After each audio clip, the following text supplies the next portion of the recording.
નમસ્કાર દર્શક મિત્રો, અતિથિમાં આપનું સ્વાગત છે. અતિથિ લેવો કાર્યક્રમ કે જે કાર્યક્રમમાં વિશિષ્ટ વ્યક્તિત્વની ખાસ મુલાકાત કરાવે છે અને વાતો કરીએ છીએ અંતરંગ. આજે આપણી સાથે છે પુષ્पेंद्र कुलश्रेष्ठा. नाम एक मात्र काफ़ी है, परिचयना मोहताज नहीं. पुष्पेंद्र जी, आपका स्वागत है कार्यक्रम में. थैंक यू देवन भाई. नॉर्मली जब आप स्टेज पे आते हैं कहीं पे भी तो एक परिचय के लिए 2-4 सेंटेंसेस बोले जाते हैं. कई बार आपको भी ऐसा होता होगा कि ये जो 2 सेंटेंस बोले या 4 सेंटेंस बोले, 6 सेंटेंस बोले, या तो कुछ रह गया या तो कुछ ज़्यादा बोल दिया. अगर पुष्पेंद्र जी को खुद को अपने परिचय के बारे में 3 सेंटेंस बोलने को कहा जाए, क्या कहेंगे? कौन है पुष्पेंद्र? मेरा नाम पुष्पेंद्र कुलश्रेष्ठ है. पेशे से पत्रकार था. पत्रकारिता करने के बाद मुझे लगा कुछ विषय ऐसे हैं जो पत्रकारिता से हट के उठाने चाहिए, इसलिए मैंने इस्तीफ़ा दे दिया और देश के सामने, राष्ट्र के सामने जो ज्वलंत मुद्दे हैं उन्हें सिर्फ उठाता हूँ. सरकार किसकी है किसकी नहीं है, माने जाएंगे नहीं माने जाएंगे, इतना ही मेरा कार्य है.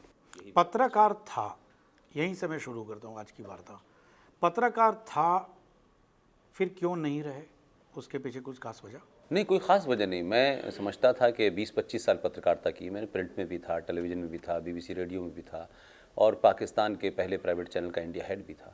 मुझे लगता था कि पत्रकारिता की अपनी सीमाएं हैं, अपने बंधन हैं, अपनी उसमें इकोनॉमिक्स शामिल है, मालिकों का रोल शामिल है, एडिटर का रोल शामिल है, सत्ताओं के साथ में उनकी नज़दीकियाँ शामिल हैं.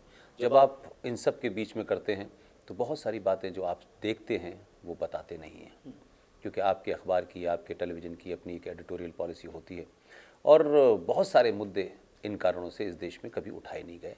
वो मुद्दे इस देश के मीडिया का कभी विषय नहीं बने और मीडिया ने भी डायरेक्टली इनडायरेक्टली, जाने अनजाने में या जानबूझकर इस देश में झूठे नैरेटिवों को आगे बढ़ाया. यहाँ रोकूंगा. ये शो है ना, कन्फेशन के लिए बहुत जाना माना है. आपने बताया कि मीडिया कुछ ना कुछ रीज़न की वजह से परसेप्शन बिल्टअप करता है जो शायद सही नहीं होता है.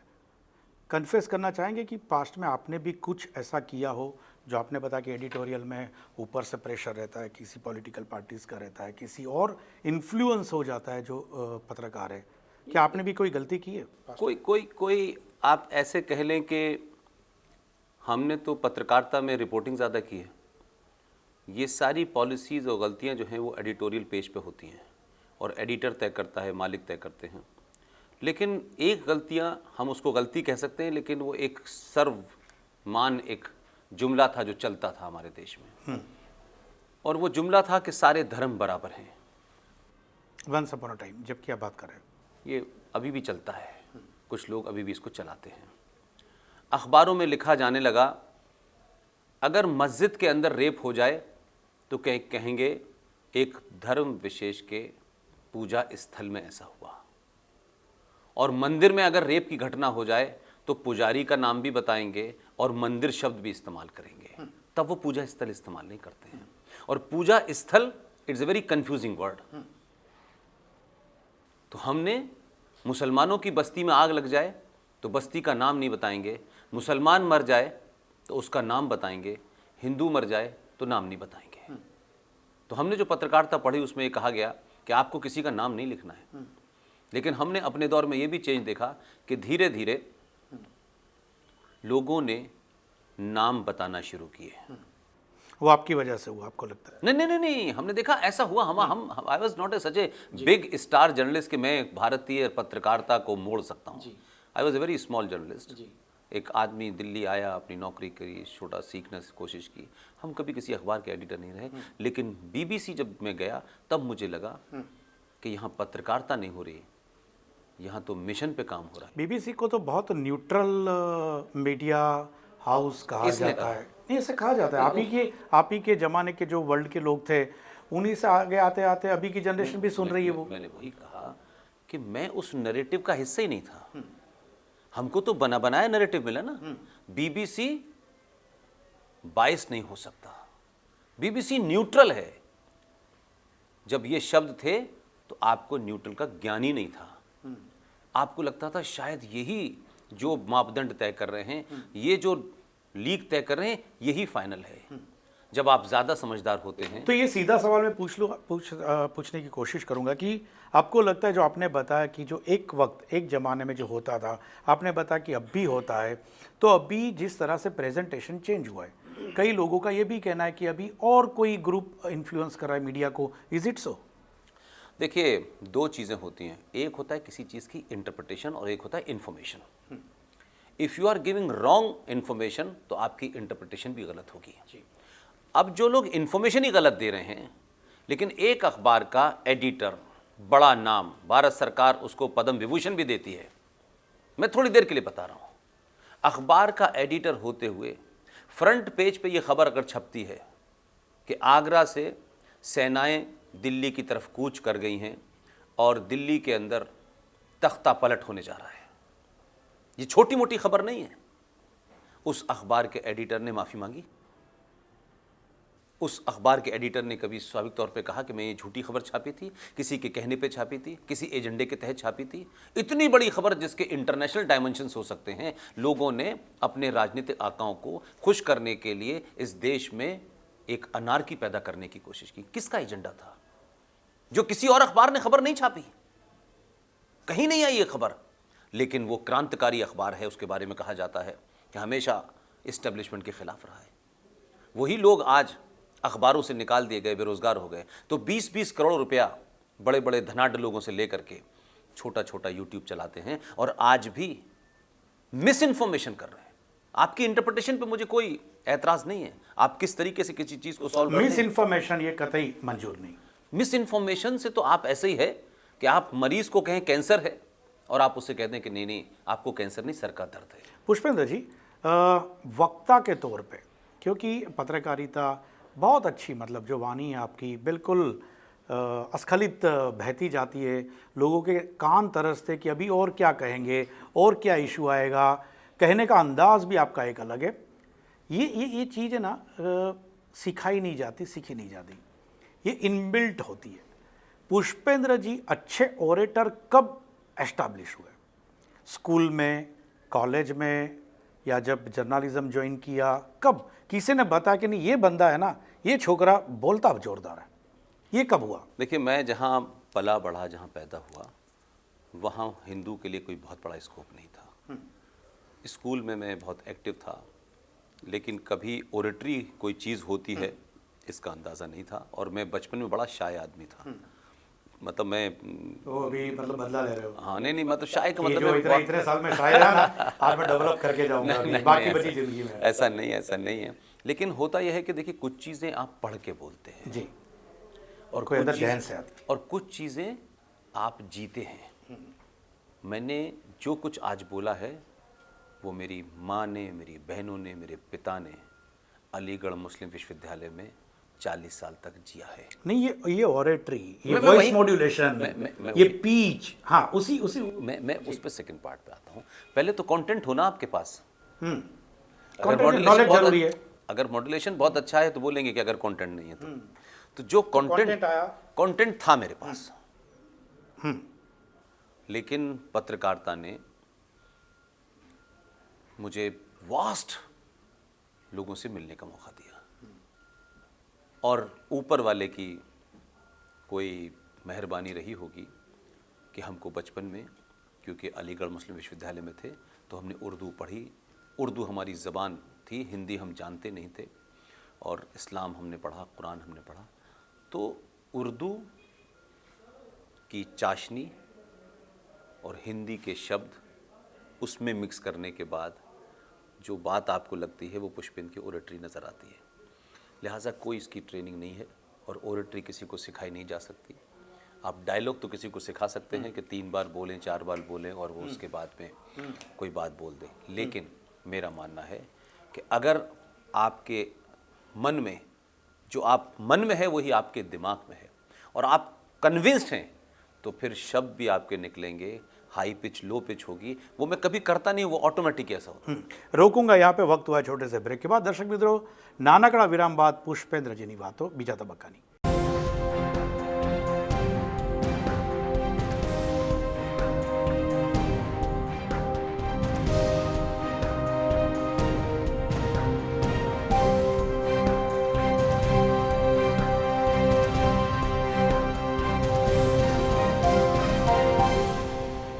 વિરામ બાદ ફરી એકવાર સ્વાગત છે આપનું। કાર્યક્રમમાં હાજર છે ફરી એકવાર पुष्पेंद्र कुलश्रेष्ठ साथ है। पुष्पेंद्र जी, आपकी हर एक बात में मुस्लिम और इस्लाम आ जाता है, इसलिए क्या क्या क्या मतलब, एक तो या तो बहुत प्यार करता है ना आदमी तब भी अंदर से निकलता है, या तो बहुत हेट करता है तब निकलती है। ये क्या है क्या? क्योंकि इतने साल का प्यार और बाद में परिवर्तित हो गया हेट में।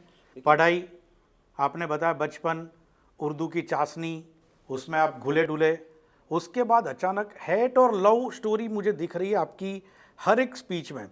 एक जमाने में प्यार किया, बहुत स्टडी किया, डीपली अंदर आप घुस गए इस्लाम में, बाद में अचानक हेट स्पीच। ये मुस्लिम और इस्लाम के बिना पुष्पेंद्र कुलश्रेष्ठ का कोई भी लेक्चर क्या हो ही नहीं सकता। क्योंकि एक पत्रकार, मैं इसलिए पूछ रहा हूँ, एक पत्रकार होता है ना, उसके पास बहुत सारे सब्जेक्ट होते हैं, लेकिन ये पत्रकार सिर्फ 2 सब्जेक्ट के अंदर सीमित रह गया है। रहना चाहते या किसी ने रहने को कहा गया है। आपने कहा ये पत्रकार रह गया है, मैंने इसीलिए पत्रकारिता छोड़ दी है। मुझे अपने नाम के आगे कोई ये कहे कि आप पत्रकार हैं, इस पे एतराज़ है। मैं पत्रकार था, और जब तक था तो जो पत्रकारिता के मापदंड थे वो मैंने पूरे किए। आपका दूसरा सवाल है विच इज़ हाईली ऑब्जेक्शनेबल। सवाल ये है कि मुसलमानों से हेट जो है, ये जो शब्द आपने हेट इस्तेमाल किया है, या तो आपने मेरी स्पीचें सुनी नहीं हैं, या आपने इस देश में पिछले कई सौ सालों से बनी बनाए झूठे मक्कारी के नैरेटिव को ये समझ लिया है कि यही सच है। मैंने आज तक किसी मुसलमान और इस्लाम के खिलाफ हेट स्पीच नहीं दी। इसलिए आपको असदुद्दीन ओवैसी की भाषा में हेट एंटी हिंदू और पुष्पेंद्र में हेट इस्लाम नजर आता है, क्योंकि आप इस्लाम के बारे में या तो जानकार नहीं है। ओवैसी भी यही कहते हैं, ओवैसी भी यही कहते हैं। जब हमने पूछा था तो बोला मैं भी हेट स्पीच नहीं देता। No no no no, hate speech है तभी मुकदमा हुआ है। अकबरुद्दीन के खिलाफ मुकदमा हुआ, वो हेट स्पीच के कारण हुआ, भारत के संविधान के उल्लंघन में हुआ। मैंने आज तक एक भी हेट स्पीच नहीं दी, और हेट स्पीच का जिस दिन मेरे ऊपर मुकदमा होगा, मैं साबित करूंगा कि मैं कौन सी बात कहां से कह रहा हूं और किस संदर्भ में कह रहा हूं। मैंने कभी नहीं कहा कि 15 मिनट का टाइम दे दो मुसलमानों को, हम बता देंगे क्या है। यह है हेट स्पीच।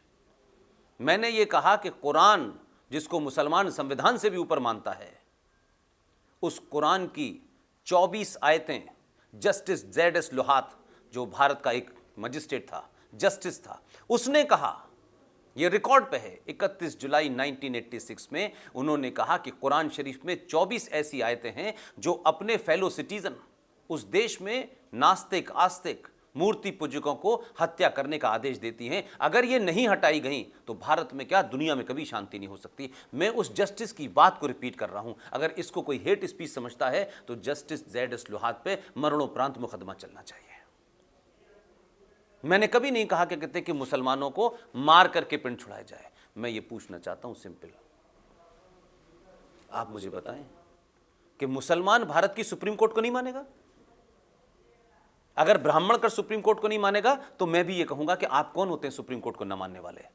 अगर सुप्रीम कोर्ट है, भारत का इंस्टीट्यूशन है, तो आपको मानना होगा। आप उससे ये तो कह सकते हैं फैसला मेरे हक में नहीं आया तो मैं नाराज हूं, लेकिन फैसला अगर याकूब मेनन पे आएगा, सजाए मौत का आएगा, तो आप ये नहीं कह सकते हैं कि याकूब मेनन की जुडिशियल मर्डर हुआ है। फिर तो हर आदमी इस देश में, हर गुंडा कहेगा कि साहब मुझे सजा, मुझे जाति के नाम पे मारा गया, मैं यादव था इसलिए मारा गया, मुझे बनिया था, ठाकुर था। तो जुडिशरी का फिर मतलब क्या हुआ? तो याकूब मेनन की फांसी मुसलमान की फांसी है, याकूब मेनन की फांसी जुडिशियल मौत है, और अखलाक, एक आदमी गाजियाबाद में उसे भीड़ मारती है, मैंने बार बार ये कहा, वो भीड़ ने जस्टिफाई काम नहीं किया, गलत है। लेकिन एक आदमी का मरना, तो इस देश में मॉब लिंचिंग होती है, अखबार छापते हैं, मीडिया छापता है। सुप्रीम कोर्ट भी कहती है we are not ready to accept लिंचिस्तान इन इंडिया।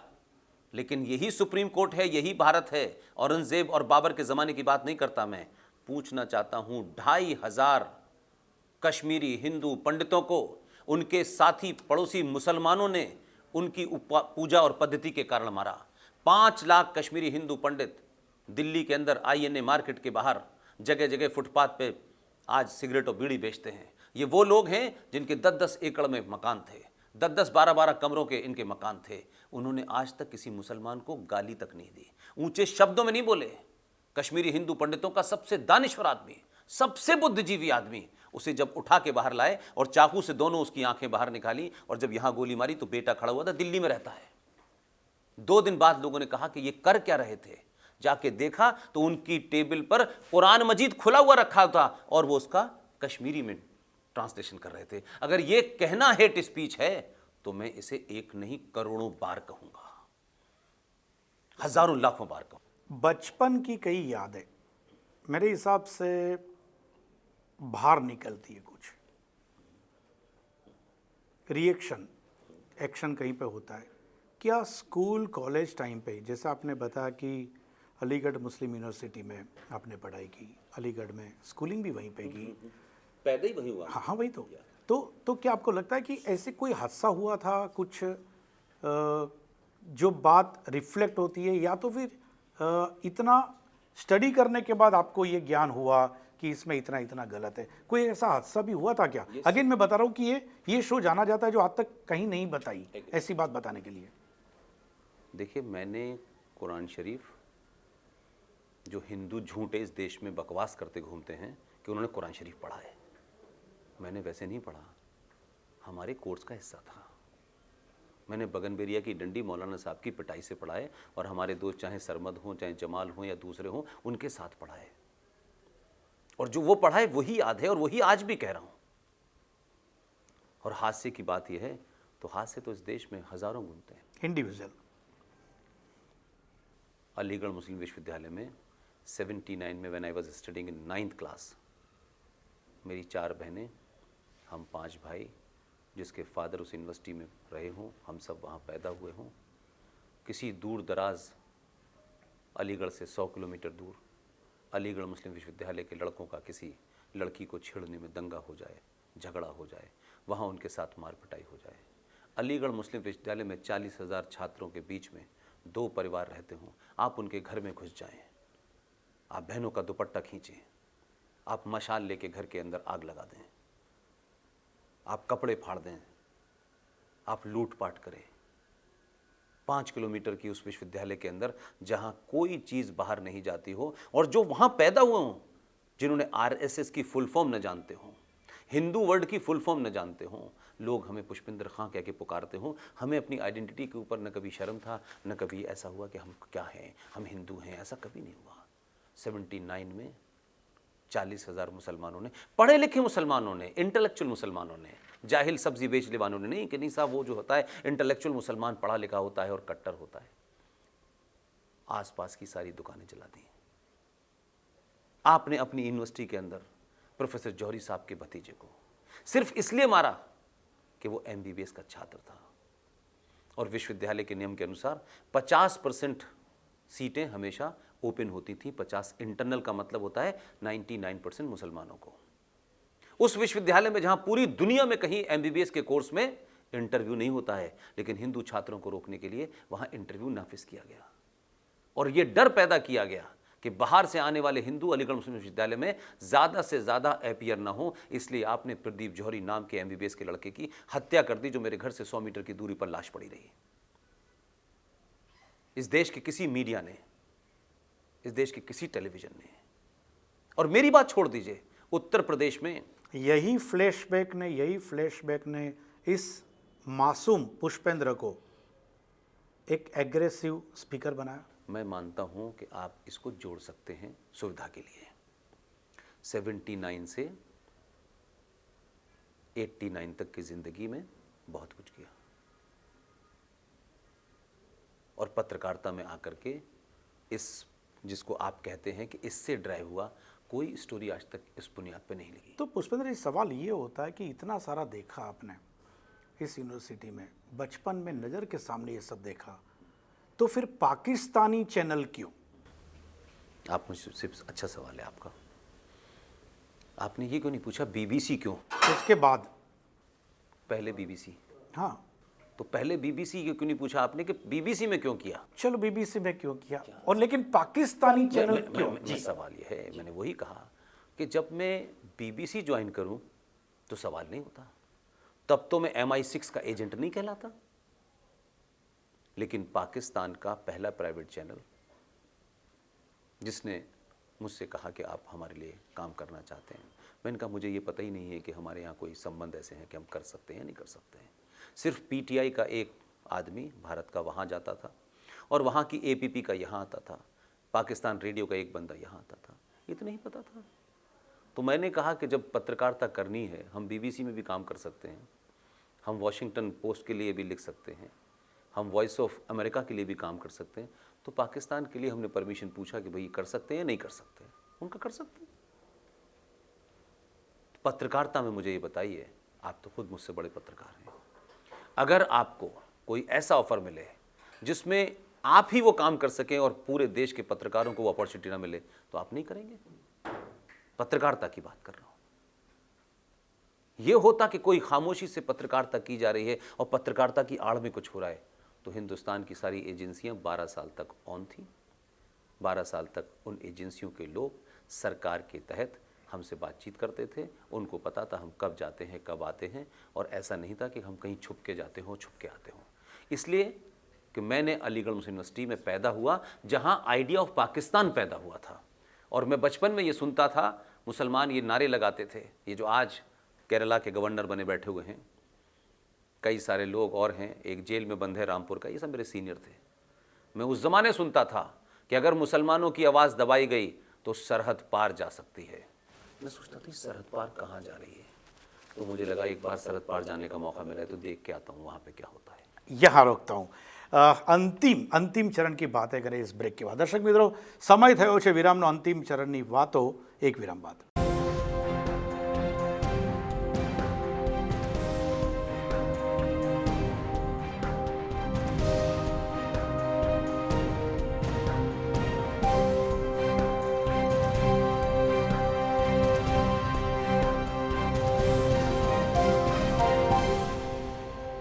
વિરામ બાદ ફરી એકવાર સ્વાગત છે આપનું કાર્યક્રમ અતિથિમાં પુષ્પેન્દ્રજી સાથેની વાતો અંતિમ ચરણમાં। पुष्पेंद्र जी, बहुत भारी भरकम माहौल बना दिया ये ब्रेक से पहले 2 चरण में। मासूमियत हर एक इंसान में होती है, एक बचपना हर एक इंसान में होता है, एक प्यारा सा इंसान हर एक इंसान में होता है। प्यार की बातें करें, प्यार अभी तक जो हुआ है, ऐसी अगेन एक बात जो आज तक इतनी नहीं आई, क्या कभी लाइफ में कोई प्यारा सा इंसान मिला हो जिससे लगा हो कि यार ये मेरी जीवन में खुशहाली ला सकता है?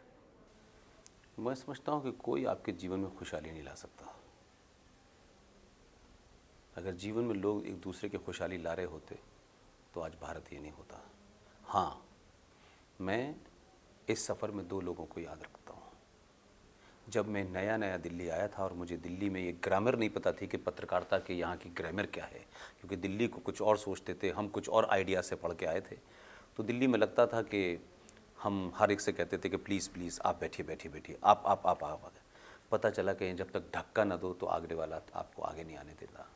तो हमने एक कल्चर्ड प्लेस से आए थे, बड़े सहनशील जगह से आए थे, बड़ी अदब की दुनिया से आए थे, लेकिन दिल्ली ने उस दौड़ में धक्का देना सिखा दिया। और उस दौर में एक बेहतरीन इंसान जो मेरे पत्रकारिता के गुरु थे, उन्होंने उर्दू में पत्रकारिता की थी, बाद में टाइम्स ऑफ इंडिया के ब्यूरो चीफ रहे, और बहुत ही मज़े के आदमी, रॉयल आदमी थे। और उन्होंने मुझे बताया कि दिल्ली में इस प्रोफेशन में जीना है तो अगर खाना ना भी खाया हो 2 दिन तक, तब भी टूथपिक से दांतों को कुरेदते रहना। ये बड़ी बेरहम जगह है। यहाँ आपकी क्या तकलीफ़ है, अगर ये बता दिया तो लोग इसी को एक्सप्लॉइट कर लेंगे। तो बहुत सारी तकलीफ़ें उस स्ट्रगल में हुई। पैसे नहीं थे, चाय पीने के पैसे नहीं हुआ करते थे, तो सोचते थे कौन चाय पिला देगा। तो क्योंकि वो एक ऐसा घर था, उनके साथ रिश्ता ऐसा हो गया कि मैं जब भी कभी उनके घर जाता था तो वो ये पूछते ही नहीं थी उनकी पत्नी मुझसे, बस वो खाना खिला देती थी, तो लगता था कि बस हो गया। एक योगेंद्र बाली जो अब इस दुनिया में नहीं है, नवालाल नेहरू के प्रेस सेक्रेटरी थे वो। और एक जब ये दौर शुरू किया तो मैंने पत्रकारिता से इस्तीफ़ा मैंने नहीं दिया, लेफ्टिनेंट कह रहा हूँ, कर्नल RSN सिंह और GD बख्शी ने एक दिन मुझे पकड़ा और कहा कि जिन विषय के तुम जानकार हो जो तुम्हारी बैकग्राउंड है। जब तुम उनको बोलोगे तो लोगों को ज़्यादा ऑथेंटिक लगेगा, क्योंकि तुम रेफरेंस दे सकते हो, तुम्हारी ज़बान उर्दू है, तुम हिंदी भी बोल सकते हो, इंग्लिश भी बोल सकते हो। तो मैंने कहा आप चाहते क्या हैं? तो मुझे सडनली लगा कि ये, क्योंकि 12 साल हो गए थे, तो उन्होंने कहा कि आप इन विषयों पे बोलें, क्योंकि देश इस समस्या से ग्रस्त है, पूरी दुनिया इस समस्या से ग्रस्त है, लेकिन कोई कन्फ्रंट नहीं कर रहा है, हर आदमी इस समस्या से भागने की कोशिश कर रहा है। तो मैंने उनसे कहा कि देखिए मैं एक सेंसिटिव मुल्क के लिए काम करता हूँ, मैं इसको ऐसा नहीं कर सकता कि मैं शाम में नौकरी करूँ और दिन भर फिर पाकिस्तान के बारे में कुछ बोलूँ। मैंने नौकरी से इस्तीफ़ा दे दिया और फिर मैंने बोलना शुरू किया। ओके पुष्पेंद्र जी, कई लोगों का ये भी कहना है कि पुष्पेंद्र कुलश्रेष्ठ को कोई इंस्टीट्यूट, कोई एक ग्रुप टूल की तरह इस्तेमाल करता है। ये जितना दावा करते हैं लोग, ये किसी र्यूमर इंडस्ट्री के लोग हैं। पुष्पेंद्र की ज़ात पे ना तो कोई संगठन और ना ही कोई पॉलिटिकल पार्टी मुझे मुतासिर कर सकती है, इन्फ्लुएंस कर सकती है। मैंने लंबे समय तक खिलाड़ी रहा हूँ। मैं सिफारिश से ज़िंदगी में कहीं नहीं आया। एक भी कोई ये साबित कर दे कि मुझे फला आदमी को अपनी मर्जी से कोई कुछ भी कहता रहे। बहुत सारे संगठन ऐसे हैं कि उनको लगता है कि इस वक्त मार्केट में पुष्पेंद्र को लोग सुन रहे हैं तो लोग कहते हैं वो हमारे संगठन का है, लेकिन वही संगठन मेरे खिलाफ खामोशी से कैंपेन भी चलाते हैं। मुझे कोई फर्क नहीं पड़ता, क्योंकि मुझे न कुछ प्राप्त करना है, न किसी से कुछ लेना है, न मैं सत्ता की दौड़ में हूँ, न राज्यसभा की दौड़ में हूँ। मेरा एजेंडा ही नहीं है और न मेरा कोई संगठन है। आर.एस. सिंह साहब से कई बार उनका संगठन के चक्कर में हमें क्यों पड़ना है, नहीं करना। इसी बात को हम लगातार यूथ तक पहुंचाना चाहते हैं। हमारी बात अच्छी होगी, लोग सुनेंगे। जिस दिन लोग कह देंगे कि ये आदमी गलत बोलता है, झूठ बोलता है, चैलेंज करेंगे, हम कोशिश तो करेंगे। हम सोचे लोग नहीं सुनना चाहते, नहीं कहेंगे। ये हमारा प्रोफेशन नहीं है, ये मिशन है मेरा। दोनों में फर्क है। पुष्पेंद्र जी, अंतिम सवाल, और अगेन मैं बोल रहा हूँ कि ये शो कन्फेशन के लिए और ऐसी बात जो अंतरंग बात बोलते हैं गुजराती में, अंतरंग वातो अतिथि माँ, कोई एक ऐसा किस्सा, कोई एक ऐसा हादसा जिसने शायद अपने आप को गिल्ट फील करवाया हो, रिग्रेट हो, सिर्फ 1 मिनट। आप जैसे बहुत अच्छे अच्छे लोग आके इस शो में ऐसी ऐसी बात बता के गए, शायद आने वाले दिनों में लोगों को कई नए रास्ते भी मिले। इसमें रिग्रेट नहीं है, एक ह्यूमन जिसे कह सकते हैं कि इमोशंस का पुट है। इन 3 सालों में, 4 सालों में जो लोअर केजी, अपर केजी, फर्स्ट, जहाँ पला बढ़ा, जो मेरी जन्मभूमि थी, इसमें बहुत से लोग बिछड़ गए, जिनके सुख में भी गया, दुख में भी गया। वो भी हमारे साथ खड़े रहे और ये कभी पता ही नहीं चला कि हमारे उनके बीच में कोई डिफरेंस है। कुछ लोग कहते हैं कि जब वो लौटना चाहते हैं तो अपने बचपन के दोस्तों के साथ चले जाते हैं, तो सारी दुनिया बिल्कुल अलग होती है। और वो मेरी ज़िंदगी का एक ये कड़वा सच है कि मेरा पूरा माजी, पूरा पास्ट आज नहीं है। मैं ना लौट सकता हूँ, न वो लोग हैं। इसलिए मेरी ज़िंदगी अब एक नई ज़िंदगी है, मुझे इसी में एक्सेप्ट करना है। मेरे इमोशंस, मेरे सेंटीमेंट्स, कभी कभी लगता है अच्छा एक बार वहाँ जाना है, लेकिन नहीं जा सकता अब मैं, वो रास्ते मैंने खुद बंद किए हैं। इसलिए उसकी तकलीफ़ भी मुझे है, लेकिन वो तकलीफ़ मेरी निजी है।